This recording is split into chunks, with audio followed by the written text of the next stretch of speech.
পৃথিবীর ইতিহাসে এমন একটি জাতি ছিল যাদের শক্তির সামনে কোনো রাজ্য টিকতে পারত না, যারা পাহাড় কেটে প্রাসাদ বানাত, যারা বলতো আমাদের চেয়ে শক্তিশালী কে আছে এই পৃথিবীতে। কিন্তু মাত্র ৭ রাত ৮ দিনে সেই অপরাজেয় জাতি পৃথিবীর বুক থেকে চিরতরে মুছে গেল। আজকের ভিডিওতে আমরা জানব আদ জাতির উত্থান, তাদের সভ্যতা এবং তাদের ভয়াবহ পরিণতির সম্পূর্ণ সত্য ইতিহাস, শুধুমাত্র কুরআন ও নির্ভরযোগ্য তথ্যের ভিত্তিতে। আদ জাতির কথা আল্লাহ তাআলা পবিত্র কোরআনে বারবার উল্লেখ করেছেন। সূরা হুদ, সূরা আহকাফ, সূরা ফাজর, সূরা হাক্কা সহ একাধিক সূরায় তাদের ঘটনা বিস্তারিতভাবে বর্ণনা করা হয়েছে। এরা ছিল নূহ আলাইহিস সালামের পুত্র সামের বংশধর। নূহ আলাইহিস সালামের মহাপ্লাবনের পর যখন পৃথিবী আবার মানুষে ভরে উঠছিল, তখন আদ জাতি বসতি গড়ে তোলে আরব উপদ্বীপের দক্ষিণে। এই অঞ্চলের নাম ছিল আহকাফ, বালির পাহাড়ের দেশ। আল্লাহ এই স্থানের নামেই কোরআনের একটি সূরার নামকরণ করেছেন, সূরা আল আহকাফ। আদ জাতি সম্পর্কে আল্লাহ সূরা আল আরাফে বলেছেন, তিনি তাদের সৃষ্টিতে বিশাল শক্তি দিয়েছিলেন। তারা ছিল অত্যন্ত শক্তিশালী ও বলিষ্ঠ দেহের অধিকারী। বিশাল পাথর একা হাতে তুলতে পারত। পাথর ছেদন শিল্পে তাদের বিশেষ খ্যাতি ছিল। আল্লাহ সূরা ফাজরে বলেছেন, যাদের মতো শক্তিশালী জাতি সেই সময় পৃথিবীর কোথাও ছিল না। তবে একটি কথা পরিষ্কার বলা দরকার, তাদের নির্দিষ্ট উচ্চতা কত ছিল তা কুরআন বা সহিহ হাদিসে বলা নেই। কুরআন শুধু বলেছে তারা শক্তিশালী ও বিশাল দেহের ছিল, এইটুকুই আমরা নিশ্চিতভাবে বলতে পারি। আদ জাতির সবচেয়ে বিখ্যাত শহর ছিল ইরাম। আল্লাহ সূরা ফাজরে এই শহরের কথা বিশেষভাবে উল্লেখ করেছেন। আল্লাহ বলেছেন, ইরাম, স্তম্ভওয়ালা সেই শহর, যার মতো শহর পৃথিবীর কোথাও তৈরি হয়নি। জাতিল ইমাদ মানে স্তম্ভওয়ালা। বিশাল বিশাল পাথরের স্তম্ভ দিয়ে তৈরি এই শহর ছিল তৎকালীন পৃথিবীর এক বিস্ময়। ১৯৯২ সালে গবেষক জুরিস জারিনসের নেতৃত্বে ওমানের মরুভূমিতে একটি প্রাচীন শহরের ধ্বংসাবশেষ আবিষ্কার হয়েছে, যেখানে বিশাল পাথরের কাঠামোর চিহ্ন পাওয়া গেছে। কিছু গবেষক মনে করেন এটি সেই ইরামের সাথে সম্পর্কিত হতে পারে, তবে এটি এখনও নিশ্চিত নয়, গবেষণা চলছে। আদ জাতির জীবন ছিল অত্যন্ত সমৃদ্ধ। উর্বর জমি, সবুজ বাগান, ফলমূল, পশুপালন সব দিক থেকে তারা ছিল সম্পদশালী। স্থাপত্যে তারা ছিল অতুলনীয়। পাহাড় কেটে প্রাসাদ বানাত, উঁচু স্থানে দুর্গ তৈরি করত।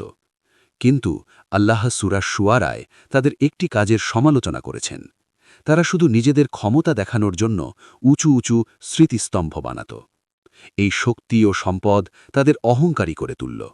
তারা বলতে শুরু করল, আমাদের চেয়ে শক্তিশালী কে আছে। আল্লাহ এই কথাটি সূরা ফুস্সিলাতে উদ্ধৃত করেছেন।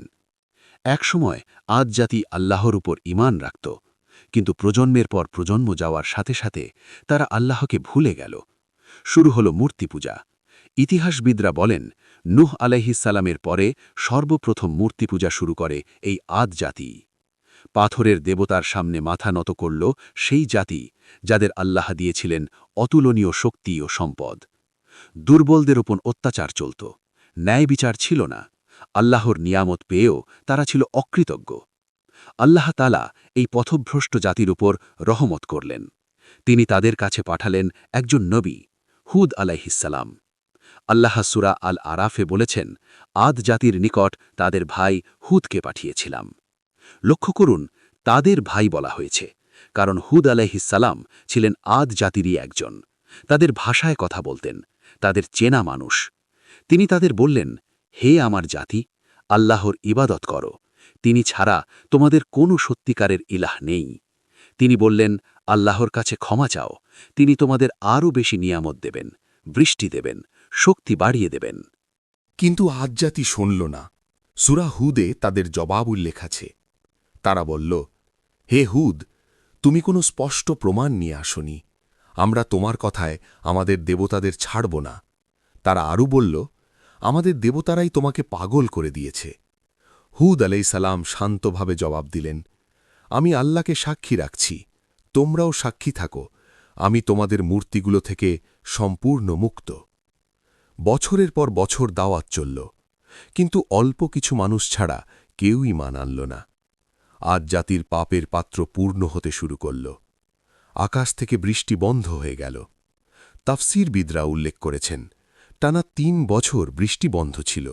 মাঠ শুকিয়ে গেল, ফসল নষ্ট হল, পশু মরতে শুরু করল। কিন্তু তবুও তারা অহংকার ছাড়ল না, আল্লাহর দিকে ফিরল না, বরং আরও বেশি মূর্তি পূজায় মেতে উঠল। তারপর একদিন দিগন্তে দেখা গেল একটি মেঘ। আজ জাতি আনন্দে চিৎকার করে উঠল, বলল, এই মেঘ আমাদের বৃষ্টি দেবে। আল্লাহ সূরা আহকাফে এই মুহূর্তের বর্ণনা দিয়েছেন।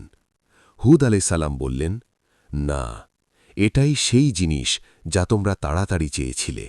এটি একটি ঝড়, যার মধ্যে আছে যন্ত্রণাদায়ক শাস্তি। আল্লাহর আদেশে এটি সব কিছু ধ্বংস করে দেবে।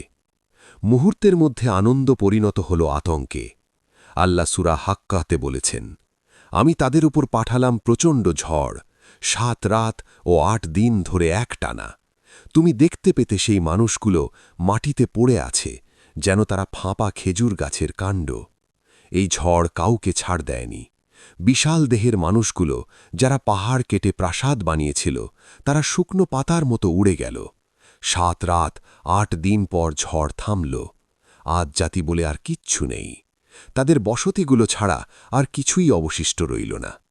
কিন্তু হুদ আলাইহিসসালাম এবং যারা ঈমান এনেছিলেন, আল্লাহ তাদের রক্ষা করলেন। আল্লাহ সূরা হুদে বলেছেন, আমি হুদকে এবং তার সাথের মুমিনদের রক্ষা করলাম। এটাই আল্লাহর চিরন্তন নিয়ম। যারা তার পথে থাকে, তিনি তাদের কখনো ছেড়ে দেন না। আজ জাতির গল্প শেষ হল, কিন্তু তাদের শিক্ষা শেষ হয়নি। আল্লাহ সূরা শুআরায় বলেছেন, নিশ্চয়ই এতে নিদর্শন রয়েছে, কিন্তু তাদের অধিকাংশই ঈমান আনেনি। আজ জাতি আমাদের শিখিয়ে গেছে 3টি সত্য কথা। 1. শক্তি ও সম্পদ চিরস্থায়ী নয়। 2. অহংকার সর্বনাশের মূল। 3. আল্লাহর নিয়ামত পেয়ে যে অকৃতজ্ঞ হয়, সেই নিয়ামতই তার ধ্বংসের কারণ হয়। আজকের পৃথিবীর প্রতিটি জাতির জন্য এই ইতিহাস একটি আয়না। আল্লাহ আমাদের সকলকে হেদায়েতের ওপর রাখুন। আমিন। ভিডিওটি ভালো লাগলে লাইক দিন এবং চ্যানেলটি সাবস্ক্রাইব করুন। জাযাকাল্লাহু খায়রান।